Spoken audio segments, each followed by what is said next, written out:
ஆதியாகமம் 47ஆம் அதிகாரம். யோசேப்பு பார்வோனிடத்தில் போய், என் தகப்பனும் என் சகோதரரும் தங்கள் ஆடு மாடுகளோடும் தங்களுக்கு உண்டான எல்லாவற்றோடும் கூட கானான் தேசத்திலிருந்து வந்தார்கள், இப்பொழுது கோசேன் நாட்டில் இருக்கிறார்கள் என்று சொல்லி தன் சகோதரரில் 5 பேரை பார்வோனுக்கு முன்பாக கொண்டு போய் நிறுத்தினான்.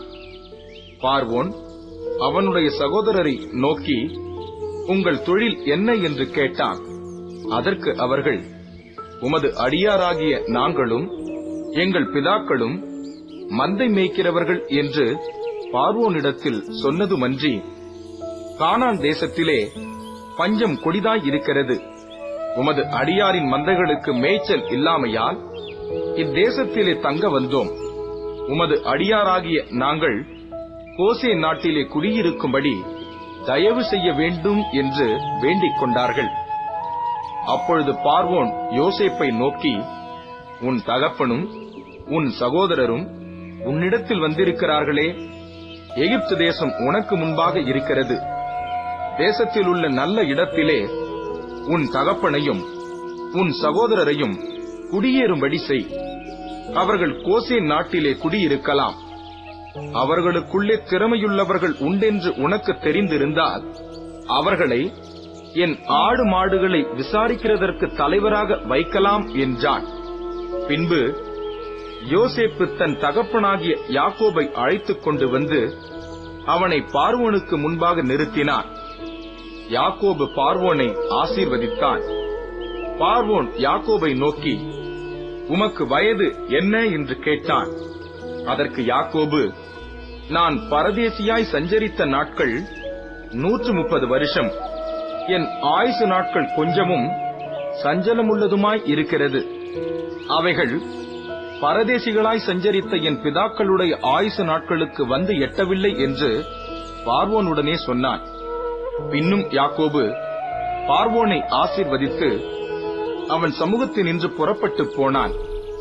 பார்வோன் கட்டளையிட்டபடியே யோசேப்பு தன் தகப்பனுக்கும் தன் சகோதரருக்கும் எகிப்து தேசத்திலே நல்ல நாடாகிய ராமசேஸ் என்னும் நாட்டிலே சுதந்திரம் கொடுத்து அவர்களை குடியேற்றினான். யோசேப்பு தன் தகப்பனையும் தன் சகோதரரையும் தன் தகப்பனுடைய குடும்பத்தார் அனைவரையும் அவரவர்கள் குடும்பத்திற்கு தக்கதாய் ஆகாரம் கொடுத்து ஆதரித்து வந்தான். பஞ்சம் மிகவும் கொடிதாயிருந்தது. தேசமெங்கும் ஆகாரம் கிடையாமற் போயிற்று. எகிப்து தேசமும் கானான் தேசமும் பஞ்சத்தினாலே மெலிந்து போயிற்று. யோசேப்பு எகிப்து தேசத்திலும் கானான் தேசத்திலும் உள்ள பணத்தை எல்லாம் தானியம் கொண்டவர்களிடத்தில் வாங்கி அதை பார்வோன் அரமனையிலே கொண்டு போய் சேர்த்தான். எகிப்து தேசத்திலும் கானான் தேசத்திலும் உள்ள பணம் செலவழிந்த போது எகிப்தியர் எல்லாரும் யோசேப்பினிடத்தில் வந்து, எங்களுக்கு ஆகாரம் தாரும், பணம் இல்லை, அதனால் நாங்கள் உமது சமூகத்தில் சாக வேண்டுமோ என்றார்கள். அதற்கு யோசேப்பு, உங்களிடத்தில் பணம் இல்லாமற் போனால் உங்கள் ஆடு மாடுகளை கொடுங்கள், அவைகளுக்கு பதிலாக உங்களுக்கு தானியம் கொடுக்கிறேன் என்றான். அவர்கள் தங்கள் ஆடு மாடு முதலானவைகளை யோசேப்பினிடத்தில் கொண்டு வந்தார்கள். யோசேப்பு குதிரைகளையும் ஆடுகளையும் மாடுகளையும் கழுதைகளையும் வாங்கிக் கொண்டு அந்த வருஷம் அவர்களுடைய ஆடு மாடு முதலான எல்லாவற்றிற்கும் பதிலாக அவர்களுக்கு ஆகாரம் கொடுத்து அவர்களை ஆதரித்தான்.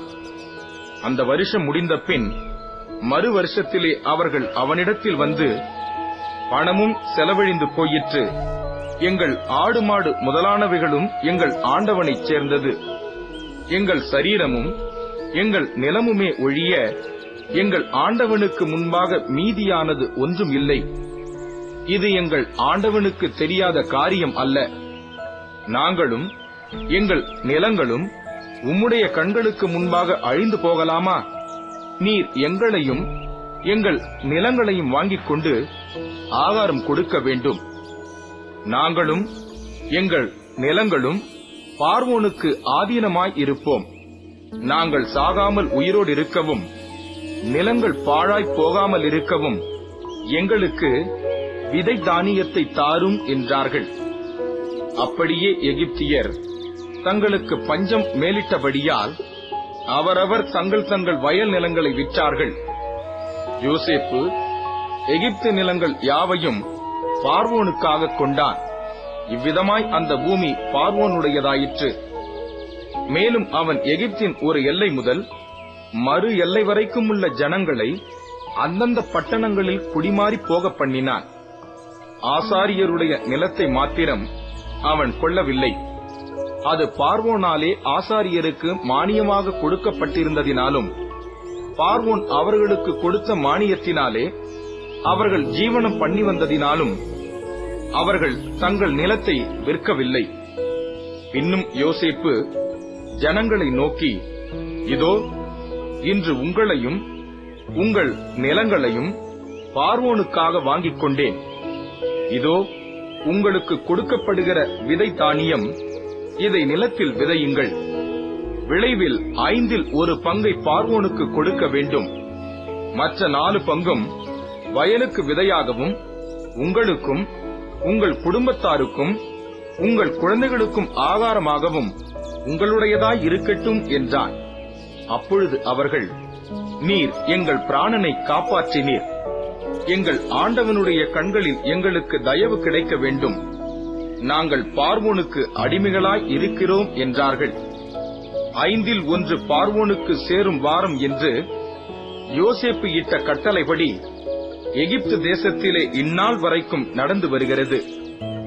ஆசாரியரின் நிலம் மாத்திரம் பார்வோனைச் சேராமல் நீங்களாய் இருந்தது. இஸ்ரவேலர் எகிப்து தேசத்தில் உள்ள கோசேன் நாட்டிலே குடியிருந்தார்கள். அங்கே நிலங்களை கையாட்சி செய்து மிகவும் பலுகிப் பெருகினார்கள். யாக்கோபு எகிப்து தேசத்திலே 17 வருஷம் இருந்தான். யாக்கோபுடைய ஆயுசு நாட்கள் 147 வருஷம். இஸ்ரவேல் மரணமடையும் காலம் சமீபித்தது. அப்பொழுது அவன் தன் குமாரனாகிய யோசேப்பை வரவழைத்து அவனை நோக்கி, என் மேல் உனக்கு தயவுண்டானால் உன் கையை என் தொடையின் கீழ் வைத்து என் மேல் பட்சமும் உண்மையும் உள்ளவனாயிரு. என்னை எகிப்திலே அடக்கம் பண்ணாதிருப்பாயாக. நான் என் பிதாக்களோடே படுத்துக் கொள்ள வேண்டும்.